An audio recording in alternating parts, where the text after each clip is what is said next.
தேர்தல் ஆணையத்தின் மீதான நம்பகத்தன்மை இது வரை இந்திய வரலாற்றில் இவ்வளவு கீழே போனதா சரித்திரமே கிடையாது. ஏனென்றால் ஏற்கனவே வாக்கு எந்திரத்து மேல எனக்கு அது மேல நம்பிக்கை இருக்கு. ஆனால் மக்களுக்கு சந்தேகம், பெருவாரியான மக்களுக்கு இருக்கு.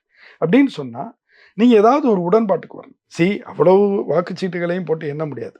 அதுக்கு பதிலாக தானே நம்ம இதை கொண்டு வரணும். அது எனக்கு புரிஞ்சுக்க முடியும். ஆனா ஒரு தொகுதியில 100 இடத்துல இருந்து ஒரு வாக்குச்சாவடி பட்டி எல்லாத்தையும் வச்சிருக்கீங்க. ஒரு 1000 இருக்கு. அதுல அந்த இடத்துல ஒரு 20 வேட்பாளர் நிற்கிறாரு. 100 பெட்டி இருக்கு. அதுல 20 வேட்பாளரும் ஆளுக்கு ஏதோ ஒன்று காட்டுறாங்க. இது ரேண்டமா. அதுல நீங்க ஏதோ ஒரு 10 பிக் பண்ணுங்க. 20 காட்டுறாங்கன்னா அதுல 10. அதை மட்டும் என்றது உங்களுக்கு என்ன பிரச்சனை? நம்பகத்தன்மையை உறுதி செய்யும் இல்லை. இந்த போன்ற இடங்கள்ல தேர்தல் ஆணையம் போய் தன்னை மக்களுக்கு எதிராக போய் நின்றுட்டு வாதாடக்கூடாது. நீங்க கிரிட்டிசிசம் பண்றவங்களை, எதிர்கட்சிகளை கேள்விக்குள்ளாக்க கூடாது. நீங்க இங்க நடுவரா இருக்கீங்க. உங்க மேல ஒரு குற்றச்சாட்டு வைக்கப்படுது அப்படின்னு சொன்னா நீங்க அதை சீரமைச்சுக்கிறதுக்கு பார்க்கணும். ஏன்னா நீங்கள் மக்களுடைய பிரதிநிதி.